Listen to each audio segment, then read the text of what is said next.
아멘. 할렐루야. 오늘도 주께서 함께하는 귀한 시간이 되어지기를 주님 축복합니다. 우리 한번 기도하겠습니다. 살아서 역사하시는 내 아버지 하나님, 은혜를 감사합니다.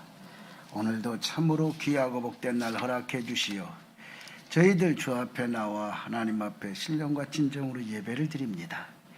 하나님, 이 예배가 하나님 앞에 온전히 드려지는 예배가 되게 하여 주옵소서. 전 세계적으로 많은 어려움에 처해 있고, 또한 이 나라에도 하나님 정치, 사회, 경제적으로 하나님 여러 가지 어려운 날들이 많습니다. 하나님이여 도와주옵소서. 이 나라에 지금 많은 사람들이 건강의 문제, 코로나 팬데믹으로 인해서 어려움을 당하고 있고, 하나님이여 도와주시어서 이 민족을 사랑하여 주옵소서. 질고를 떠나가게 하시고 이 코로나가 멎게 하시며 하나님 잠재워 주옵소서. 하나님 경제적으로도 안정되게 하시며 정치적으로도 안정되게 하셔서 모든 국민과 모든 백성들이 하나같이 평온함을 되찾게 하시고 안정된 삶을 살아갈 수 있도록 역사하여 주시옵소서. 하나님의 도우심이 필요합니다. 하나님의 은혜의 손길이 필요합니다. 하나님의 역사에 주옵소서. 이 시간도 부족한 종 십자가 뒤에 감추어 주시고 말씀을 선포할 때마다 하나님께서 성령이 임재하여 말씀하여 주옵소서. 은혜의 역사가 있게 하여 주시옵소서. 예수님의 이름으로 간절히 기도드리옵나이다. 아멘. 할렐루야. 오늘도 주님은 저와 여러분에게 함께하는 놀라운 은혜가 있을 줄로 믿어요. 이제 이 팬데믹 코로나19라고 하는 것은 일상생활이 되었어요. 이제 초창기에 너무 무섭게 걸리면 무조건 죽는다 라고 무섭게, 그래서 무조건 백신을 맞으라, 그래서 양분된 생각들을 가지고 있었어요. 맞으면 문제가 있을 것이다, 그래서 안 맞아야 된다 하는 사람이 있었고, 그래도 맞아야 된다, 나 같은 사람 맞아야 된다, 그래서 꼬박꼬박 순종하고 3차까지 잘 맞은 사람도 있고 그랬습니다. 뭐 결과는 모르겠습니다. 그러나 중요한 것은 우리가 스스로 자신은 자신이 챙겨야 되고, 자신은 자신이 앞길을 만들어 가야 됩니다. 그게 굉장히 중요한 거예요. 그래서 이제는 코로나가 없어. 이제는 코로나가 없어요. 이제는 뭐가 있냐? 코로나 감기가 있어. 그래서 이제는 무조건 상관없이 병원에, 무조건 코로나가 있어도 병원에 가서 이제는 뭐 키트 그런 것 상관없이 그냥 약을 제조해 주면 그거 가지고 감기처럼 먹으면 된다는 거예요. 그래서 이제 정부에서 특별히 뭐 갖다가 뭐 그렇게 자택격리 시키고 그런 것도 없고, 법적으로 그렇게 하지도 않고 이제는 완전히 개방하다시피 지금 그렇게 풀어놨어요 지금. 그래서 이제는 어쩔 수 없어요. 스스로가, 지금 내가 보니까 우리 교인들도 많이 지금 위험에 있는 사람은 별로 없지만, 그러나 감기처럼, 그래서 무서워서 미리 짐작해서 못 나온 사람도 있고, 또 다른 사람을 위해서, 내가 지금 걸려 있으니까 다른 사람을 위해서 안 나온 사람도 있는데, 이제 그럴 필요가 없어져 이런 지금 상황입니다. 그러니까 여러분이 그래도 이게 딱 종지부를 찍고 이제 코로나 끝이라고 하는 발표가 나올 때까지는 항상 조심을 해야 될 줄로 믿습니다. 오늘 저는 이 누가복음 3장 4절로 6절에 이 본문의 말씀을 가지고 길이라고 하는 제목으로 은혜를 나누려고 합니다. 이 길 중에는 무슨 길이냐? 축복의 길이라. 이 길이 왜 축복의 길인가에 대해서 말씀을 드리려고 합니다. 오늘 본문을 기준으로 보면 세례 요한과 예수님의 초기 사역을 언급하고 있습니다. 이 초기 사역을 언급하는데 제일 중요한 건 이 세례 요한의 초기 전도 사역입니다. 이 세례 요한의 초기 전도 사역을 보면 그 시대적으로 보면 예수를 믿는다고 했고 크리스찬들이 많이 있음에도 불구하고 외식 종교가 너무 많아요. 전부 다 가식적으로 예수를 믿고 가식적으로 신앙생활을 하고 하는 외식 종교가 너무나 많아서 세례 요한이 광야에 나가서 벗어붙이고 그리고 복음을 전도한 것이 바로 뭐냐? 마음을 찢으면서 회개하라. 신앙을 가식적으로 하지 말고 실천적 생활을 해서 변화를 요구하고 외친 것이 바로 세례 요한의 전도, 광야에 외친 전도입니다. 그래서 우리가 이름으로 보면은 이 복음이 바로 뭐냐? 인간의 구원을 위해 하나님의 뜻을 복종하고자 하는 의지를 나타내고 있는 것입니다. 이가 의지예요. 그러니까 한마디로 말하면 이 말씀을 우리가 성경 전제로 해서 보면 이 세례 요한은 행위는 이사야 40장 3절에서 5절에 있는 본문의 말씀을 가지고 외친 것입니다. 그래서 누가는 하나님의 구원이 비로소 선포되기 시작했다는 의미를 인용한 것이요. 그래서 저자인 누가가 이 말씀을 그런 거예요. 구원이 비로소 이제부터 구원에 대해서 선포가 시작되었다. 하나님의 복음 사역 가운데 첫 번째 구원 사역의 시작이 여기서 되었다고 하는 것을 누가는 캐치하고 저술을 하기 시작합니다. 인생의 영적 구원과 우리에게 있어서 제일 중요한 건 영적인 구원의 길입니다. 그 길을 찾아가는 게 인생이 딱 태어나면서 세상에 태어나면서 제일 중요한 게 뭐냐? 길을 찾는 겁니다.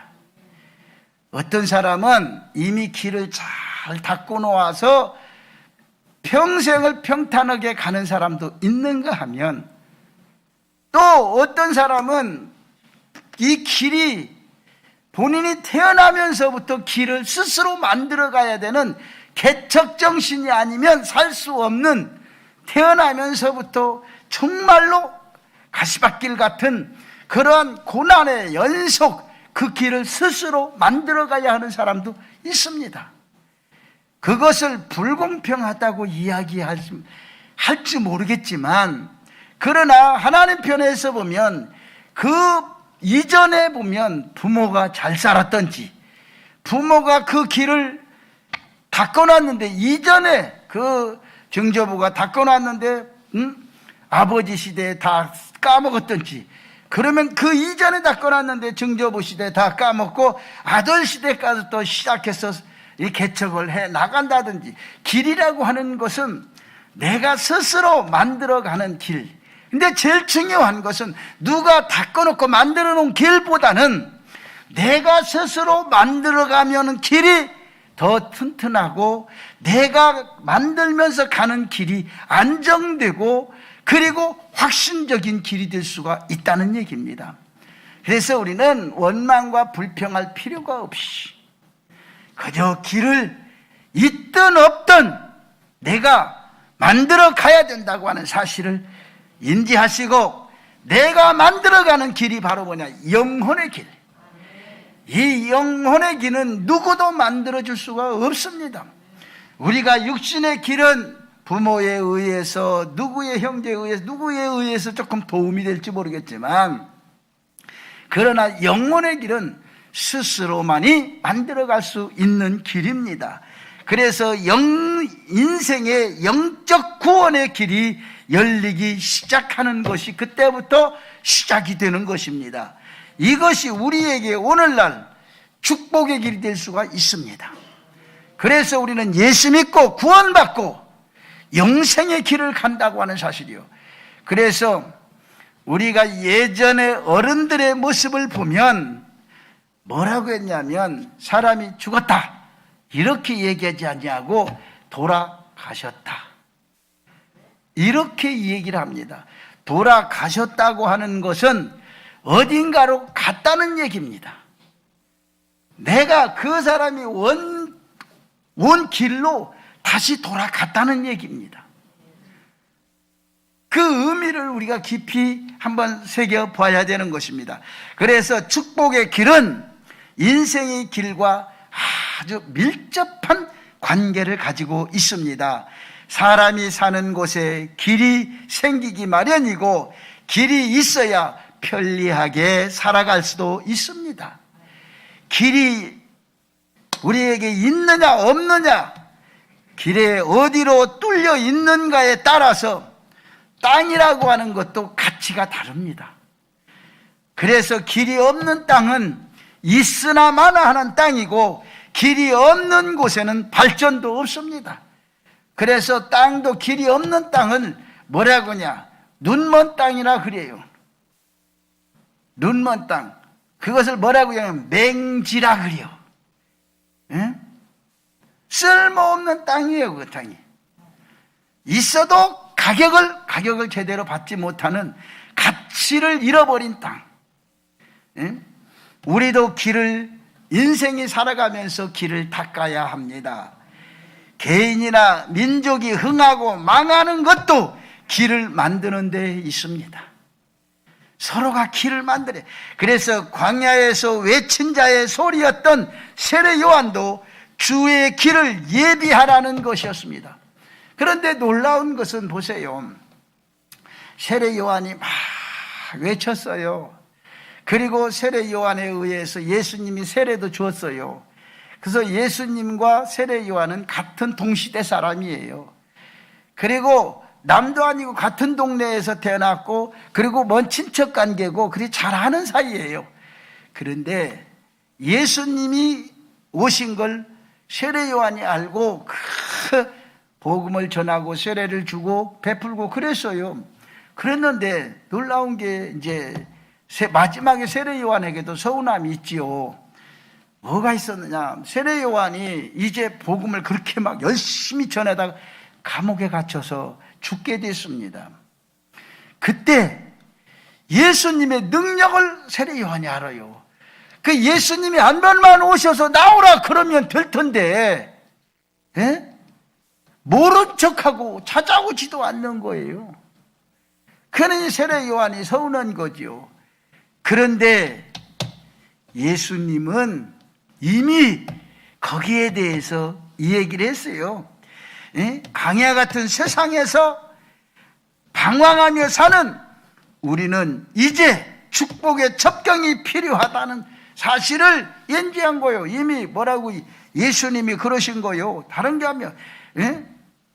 이제 세례 요한은 그렇게 자신이 서운함을 가지고 있었지만 주의 길을 예비하라는 것이라고 얘기를 했지만 주의 길은 곧 축복의 길이라는 사실, 그리고 구원의 길이라는 사실, 그 축복을 받으려면 복이 들어올 수 있는 시온의 대로를 만들어야 된다 라고 하는 사실이었어요.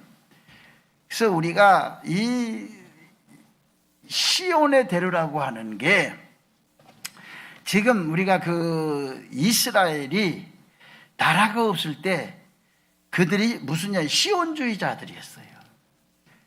그들이 다 그 시온주의자들이 돈이 많아서, 돈은 많았어요. 전 세계적으로. 그게 유대인들이에요.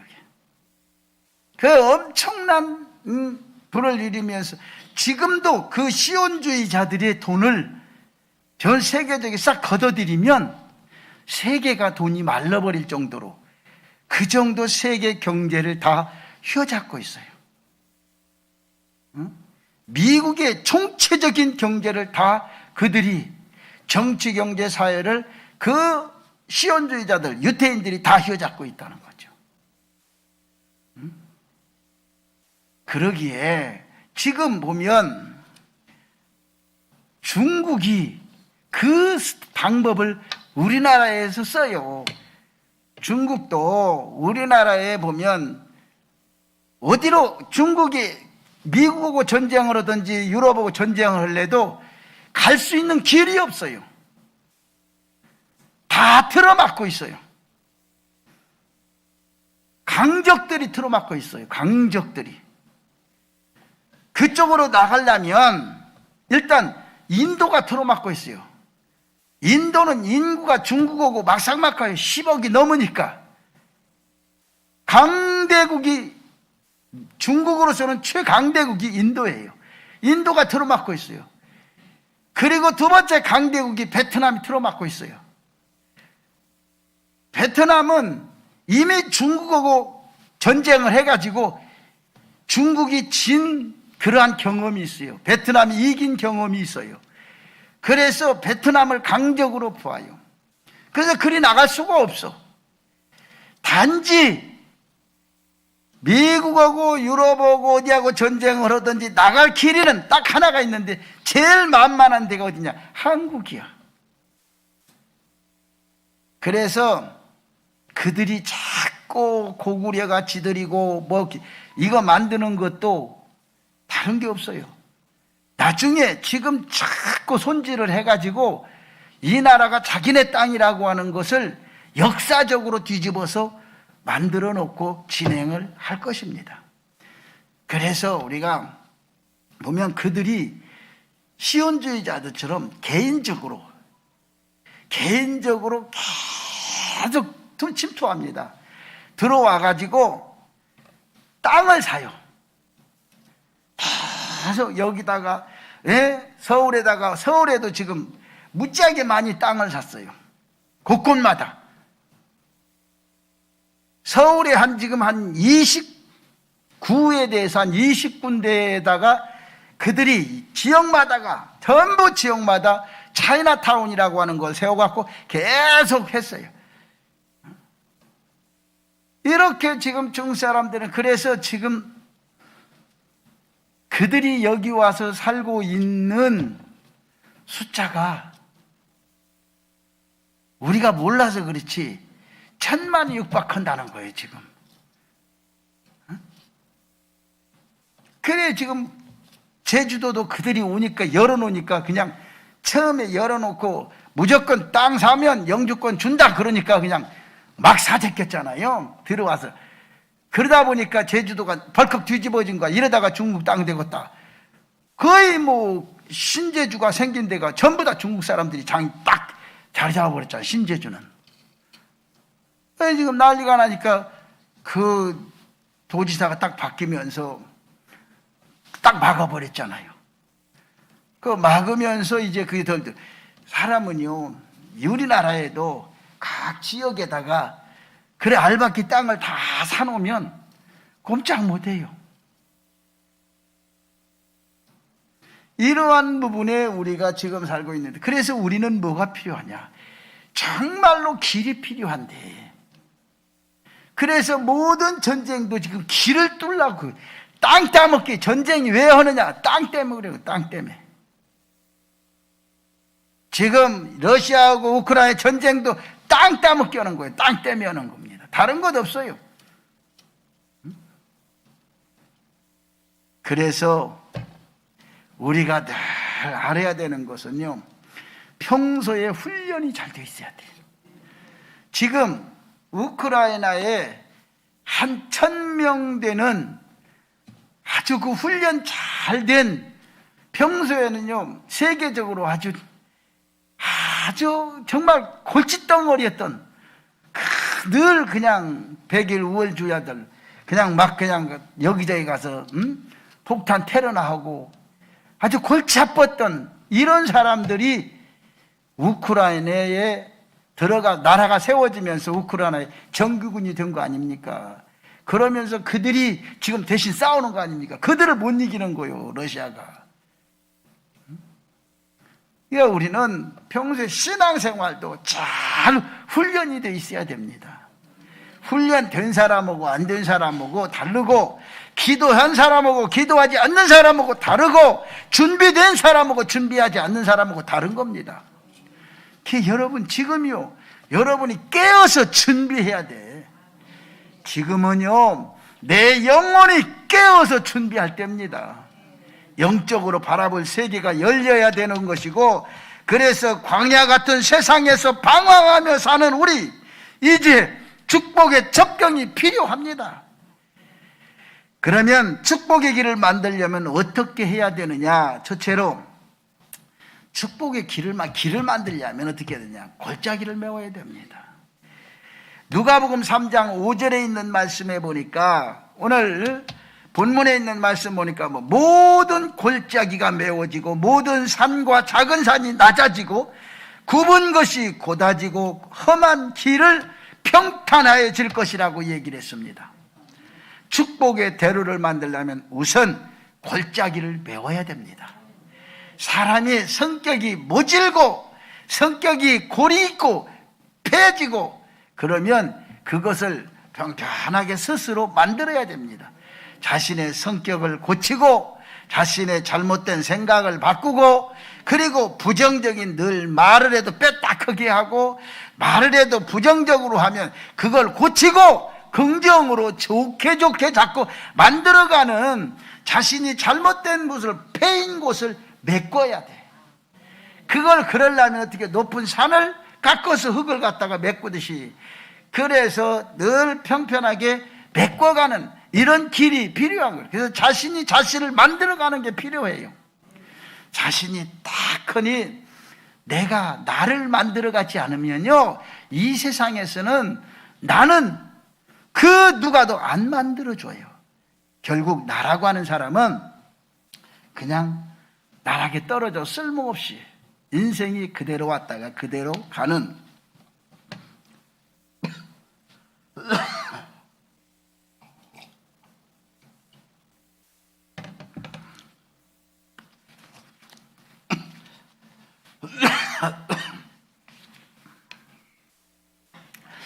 어리석은 사람이 되고 마는 것입니다. 그래서 축복에 우리가 대로를 만들기 위해서 골짜기를 제대로 봐야 돼. 나에 대한 골짜기. 사람마다 다 골짜기가 있어요. 인생의 삶이 평등하지만은 않아요. 사람이 이렇게 보면, 저도 이렇게 사람을 상대해 보면, 저 사람은 다 좋은데 저거 하나가 저 사람한테는 참 단점이다. 저 사람은 참 좋은데 왜 성격이 저럴까? 사람마다 다 좋아도 하나씩은 다 가지고 있어요. 그걸 자기가 스스로 찾아내서 고쳐야 됩니다. 나를 그거 하나 때문에 내가 낙오자가 되고, 그거 하나 때문에 내가 아무 쓸모없이 인생이 망가져요. 내게 가지고 있는 9가지를 잘 쓸 수 있어. 근데 한 가지 때문에 내가 낙오자가 되고, 한 가지 때문에 세상에 쓸모없는 사람이 되고, 그 한 가지 때문에 고치지 못해서 인간이 손가락질 받고 세상에서 쓸모없는 인간으로 전락해버리는 경우가 많이 있어요.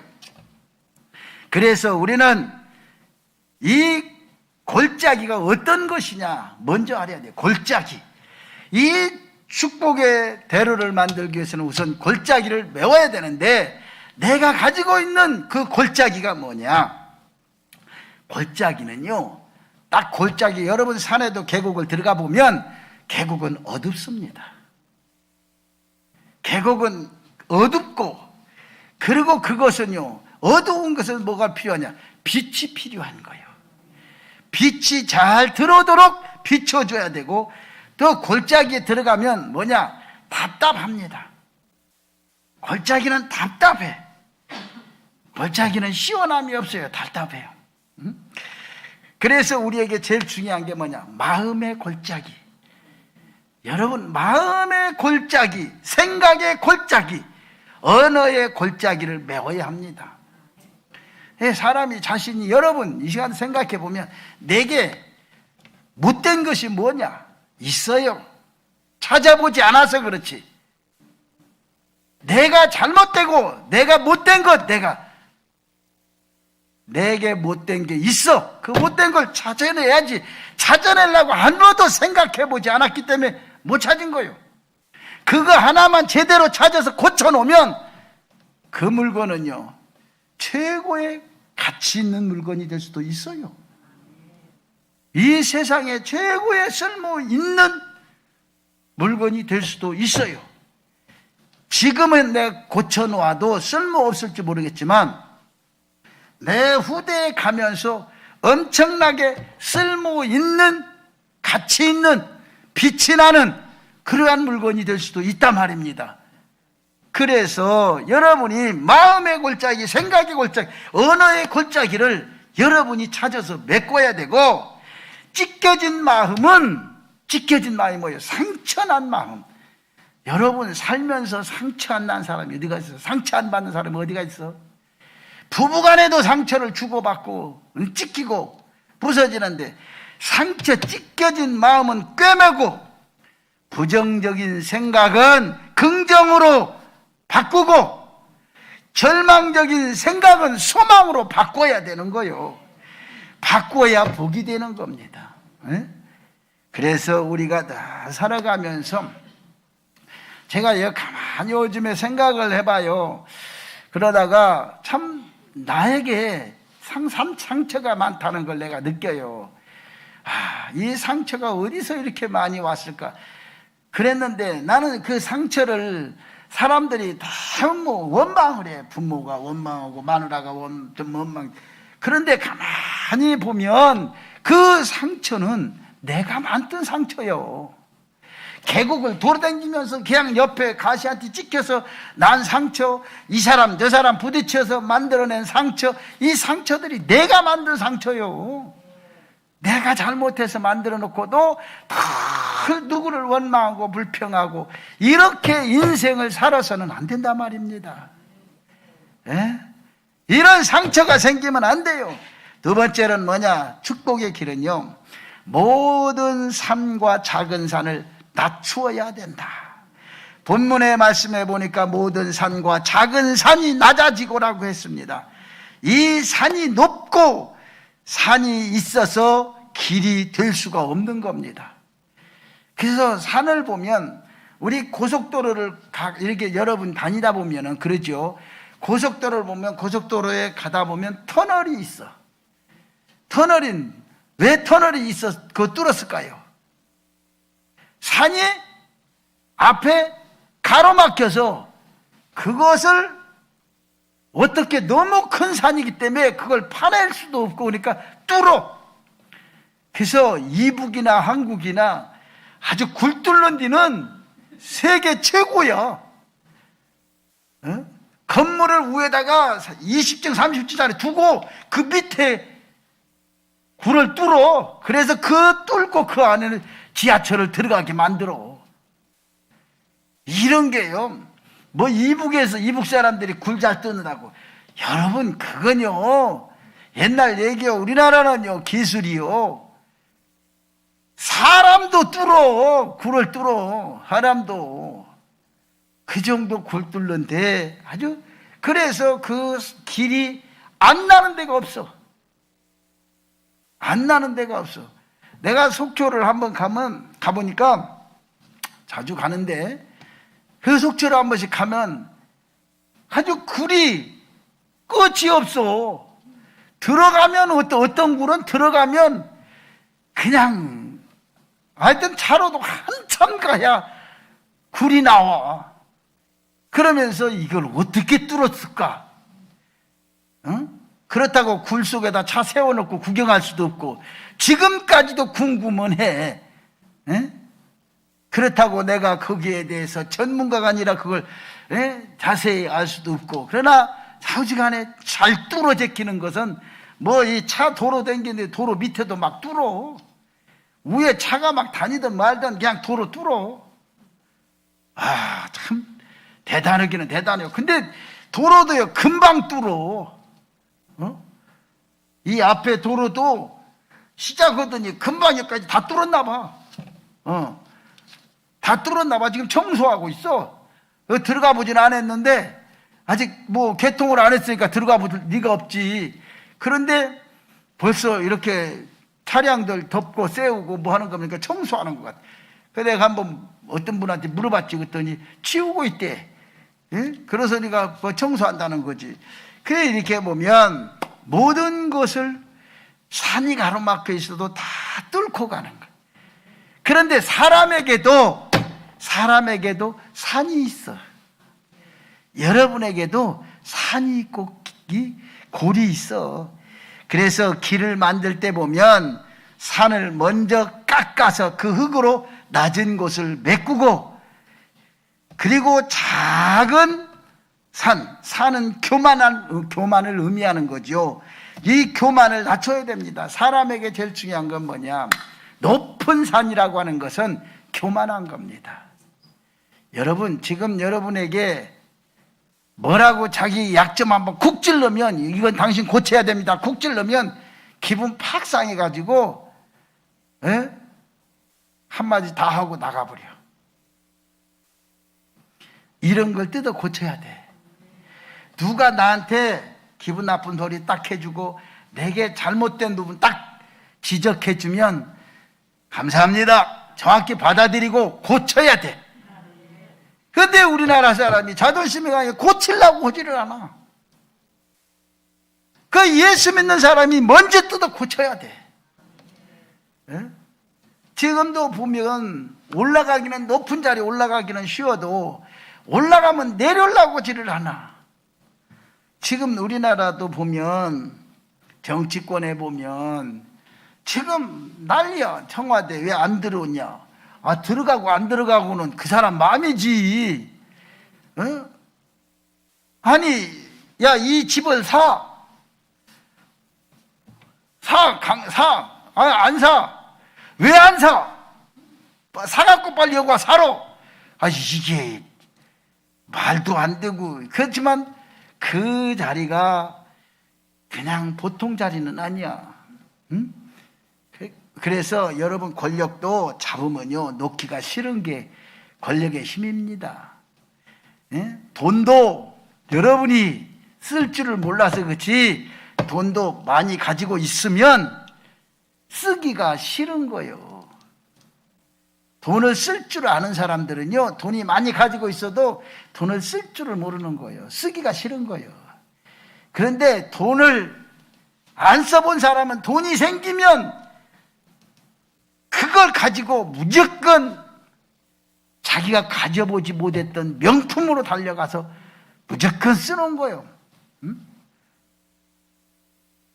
그 놀라운 건 여러분에게 여기서 한 사람 앞에 1억씩 주면서 한 달 동안 1억 주면서 쓰라.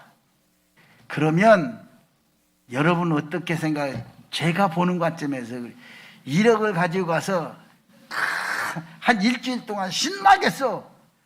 일주일 동안 열심히 써도 돈 1, 2천 밖에 못 써. 안 써봤기 때문에 못 쓰는 거요. 써봐야 하는 거요. 그것도 써봐야 돈도 쓸 줄 아는 거예요. 근데 여러분 돈을 1억을 딱 주면서 한 달 동안 쓰세요. 그러면 1억 가지고 여러분 가서 한 주, 두 주는 뭐 열심히 그거 가지고 1억 가지고 저체 여러분 가봤자 뭐 하겠어? 맛있는 거 먹고 돌아다니고 이런 데 쓰지 뭐. 그 써봤자, 그렇게 써봤자, 아무리 써봤자 돈 그렇게 많이 안 들어가. 그리고 인생에 살아가면서 중요한 게 뭐냐? 교만이 오만이 돼.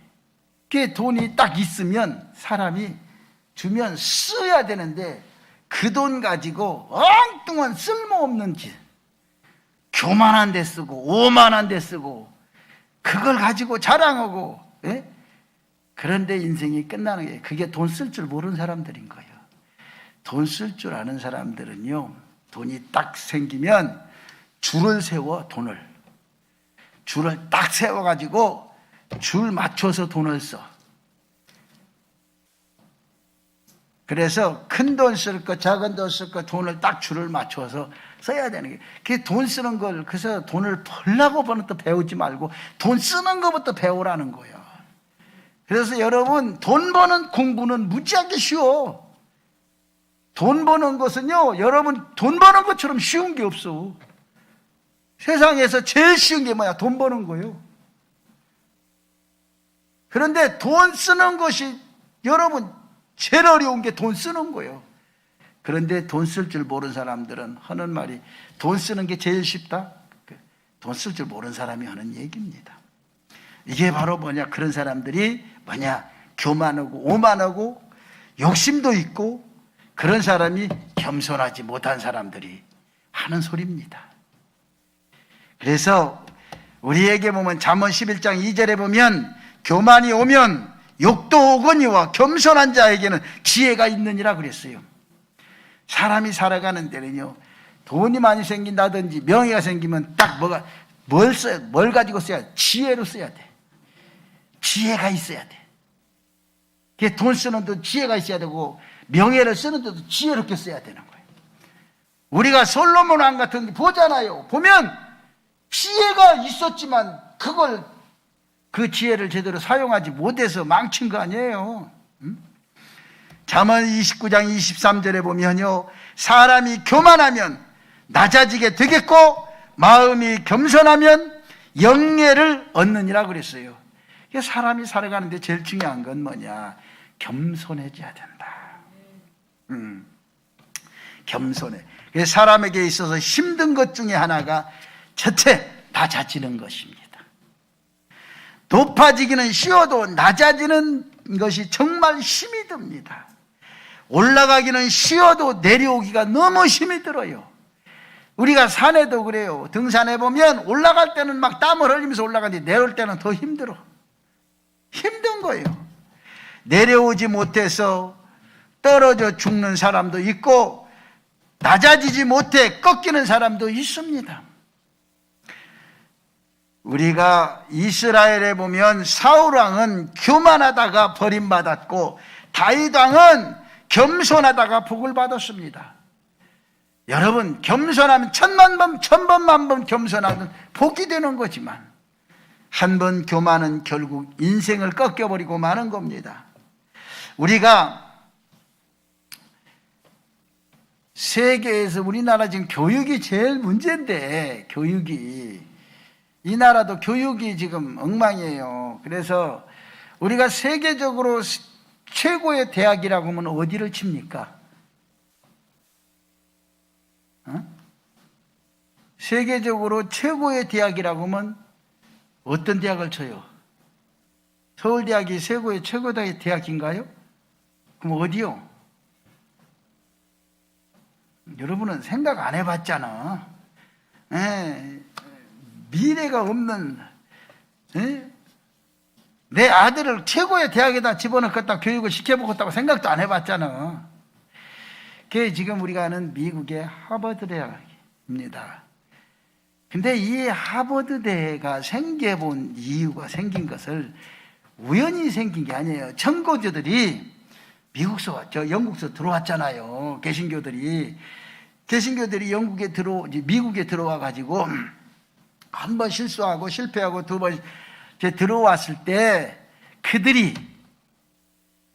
누가 들어왔냐? 주로 목사님들이 많이 들어왔어요. 목사님들 가족과 목사님들, 개신교 목사.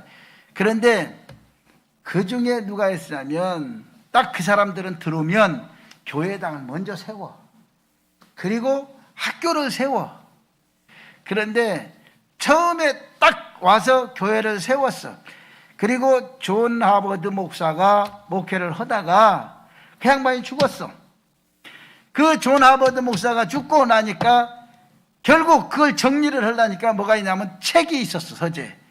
그 존 하버드 목사의 서재에 있는 책들을 팔고, 그리고 그 하버드 목사가 남겼던 재산을 가지고 하버드 대학을 학교를 설립을 한 거야. 그때가 언제냐? 1636년에. 그래서 그 하버드 대학을 딱 설립을 해놓고 그래서 그때부터 모든 자금을 조금씩 그때 세웠던 교회들이 모여서 조금씩 그것을 끊임없이 교육을 성장시키고 그렇게 해서 지금 세계 최고의 명문인 하버드 대학이 생긴 거예요.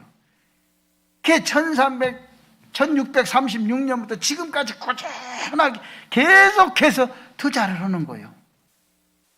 한 번 투자한 게 아니고 정부에게 맡긴 게 아니고 그걸 계속해서 그 하버드 가문 개신교 그들이 들어와서 그들의 가문들이 계속해 지금까지도 1636년부터 지금까지 계속 투자하는 거야. 교육에는요, 결과가 없는 투자가 결과예요. 지금도 끊임없이 하버드 대학은 주변에서 투자를 가치를 계속하는 겁니다. 이렇게 해서 오늘날 최고의 명문이 되는 거예요. 그것뿐만 아니라 우리에게 잘 아는 미국의 그 유명한 대학들이 그런 대학이 많고 영국에 있는 대학도 그런 대학들이 많이 있어요.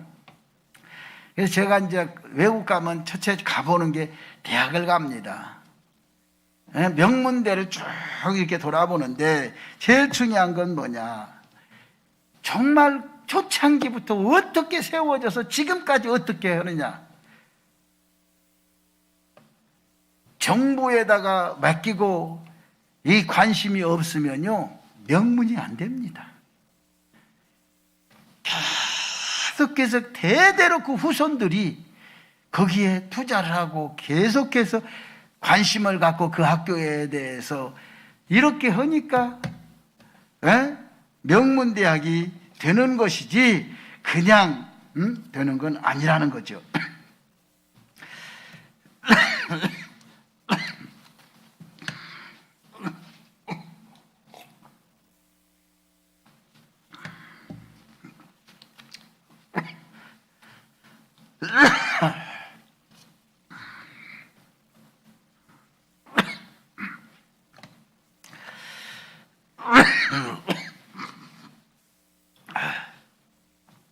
그래서 우리는 늘 인생이 망치는 게 교만 때문에 망칩니다.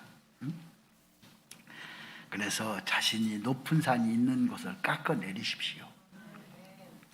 자신이 교만한 곳을 깎아내리십시오. 우리에게 축복의 길을 예비하는 성도들이 되어야 됩니다. 세 번째는 축복의 길은요, 굽은 것을 반듯하게 해야 돼요. 사람을 이야기를 해보다 보면 사람이 삐뚤빼뚤한 사람들이 많아요. 성량이 삐뚤빼뚤한 사람도 있고 성격이 삐뚤빼뚤한 사람도 있고 어떤 사람은 말이 삐뚤빼뚤한 사람들이 있어요. 사람마다 달라요. 성향이 삐뚤어진 사람, 삐뚤빼뚤한 사람은 그 사람마다 그 본심이 그러기 때문에 마음이라는 거죠. 마음이 삐뚤빼뚤 왔다 갔다 변동이스러워. 근데 이 성격이 그런 사람은 삐뚤빼뚤한 사람도 이게 순식간으로 변해요. 감정 기복이 심한 거예요. 어떤 사람은 말이 그래요. 말이 또 사람이 말이 삐뚤빼뚤한 사람이 있어요. 저도 말이 그렇게 부드럽지가 못해. 이건 참 천성인 것 같아. 말이 부드럽지. 그래서 우리가 말을 예쁘게 하는 사람들이 좋아해. 말이 부드럽게 하는 사람들이 좋아해. 예. 저도 말이 부드럽지가 못해요. 말이. 이게 이제 고쳐야 되는데. 그래서 오늘 본문의 5절의 말씀에 보면 굽은 것이 고다지고라고 얘기를 하고 있습니다. 이 길은 가능하면 똑바로 반듯해야 됩니다. 이게 이 굽은 길을 돌아가는 길은 자원 낭비요 사고의 위험이 많습니다.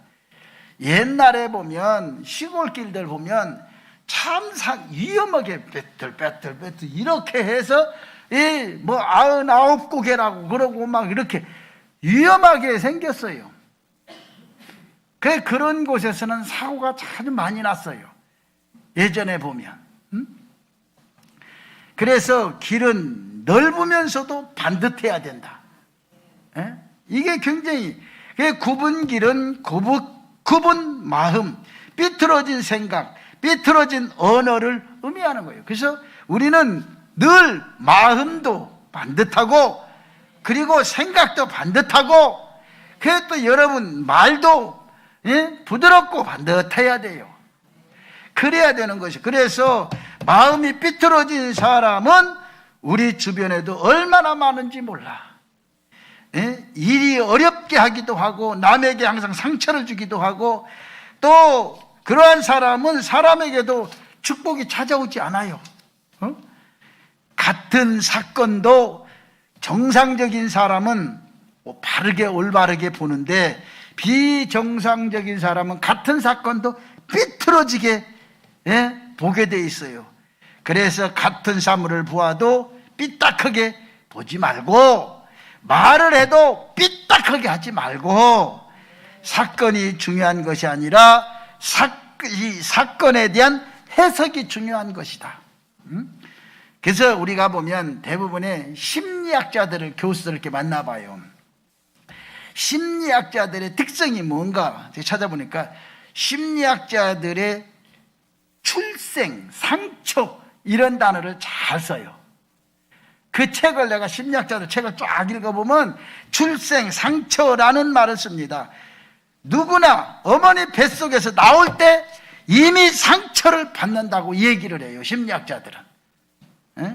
그러나 나오면서 상처를 받았기 때문에 애가 태어나면서 와 한다는 거예요. 이게 심리학자들의 이야기예요. 사람마다 마음을 들여다보면 상처투성이요 정신적인 장애를 가지고 있다고 합니다. 이러한 사람은 삐뚤어진 길과 같은 사람이라고 말합니다. 정말 우리가 구제불능일 때가 많이 있습니다. 이런 마음에 상처가 있는 사람은 치료를 받아야 합니다. 마음이 반듯한 사람이 되어야 축복의 대열에 들어갈 수 있어요. 여러분이 마음이 반듯한지 반듯하지 않은지 여러분 더 잘 알아요. 그 다음에 축복의 길은 여러분 험한 길을 빨리 평탄하게 만들어야 됩니다. 본문에 보면 그렇게 말합니다. 험한 길이 평탄하여질 것이요 라고 했습니다. 험한 길은 거친 길을 말하는 것입니다. 거칠고 울퉁불퉁한 길은 평평하게 해야 자동차도 사람도 다닐 수 있어요. 저는 내가 그전에도 간증을 했지만 이 부흥회를 다녀보면 예전에는요 시골에가 버스를 타고 버스밖에 없었으니까 버스를 타고 시골에 이렇게 가면 딱 버스 정류장 내리면 뭐가 오느냐 소달구지가 와가지고 소달구지를 어디다 매놓고 오냐 저 전봇대에다가 끈을 매놓고 그리고 이 버스 정류장에 왔다 갔다 해요. 그래서 강사님 같이 생겼다 그러면 와서 물어봐. 몇 사람한테 물어봤을지 모르겠지. 그 물어봐. 그러면 어디 교회 오셨냐? 그러면 그리 왔다고. 그러면 가방 받아 들고 가요. 그러면 달구에다 시키고 달구 가운데다가 방석을 하나 놓아. 그러기 왔어 그렇게. 방석 하나 딱 놓고 거기에 앉으래. 그리고 해가 한 있을 때 도착했는데 달이 떠도 한참 떠가지고 별이 청청해도 끝이 없이 가는 거야 달구지가. 근데 가다가 보면요 얼마나 고생. 어디로 가느냐 도로가 없어. 그냥 개울이야 개울. 개울을 따라서 가는데 거기가 개울이 길이야. 그냥 개울이 물이 없으니까 개울이 길이야. 그래갖고 돌 위로 막 울퉁불퉁 뛰는데 나중에는 가다가 도저히 못 가서 일어나서 가, 서서 가. 에? 쪼그리고 가기도 하고. 그래도 그 사람은 보이지도 않으니까 그냥 가는 거야, 뭐. 밤에. 아무것도 없이. 불도 없어. 그렇게 험한 길도 다녀봐야 길이 아는 거예요. 그래서 험한 길을 뭐냐? 험한 마음을 의미하는 겁니다. 마태복음 5장에 보면 마음이 온유한 자는 복이 있나니 저희가 땅을 기업으로 얻을 것이라고 했습니다. 불순종, 변덕, 폭력적인 것, 황폐한 마음, 거역, 고집스러운 마음에는 축복이 찾아오지 않습니다. 오다가도 다시 돌아갑니다. 우리 마음을 어떠합니까? 혹시 거칠고 험하고 사납지 않습니까? 혹시나 여러분 마음속에 짐승 같은 마음은 아닙니까? 복을 받으려면 마음을 부드럽게 다듬어야 합니다. 주의 길은 축복의 길입니다.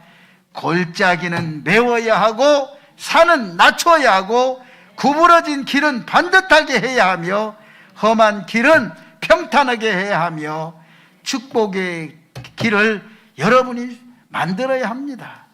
자신의 길을 자신이 만들어가는 것입니다. 인생의 길은 오직 자신만이 만들어갈 수 있습니다. 여러분이 길을 잘 만들어서 승리하는 이 시대 복 있는 사람이 되어지기를 주의 축복합니다. 기도합니다.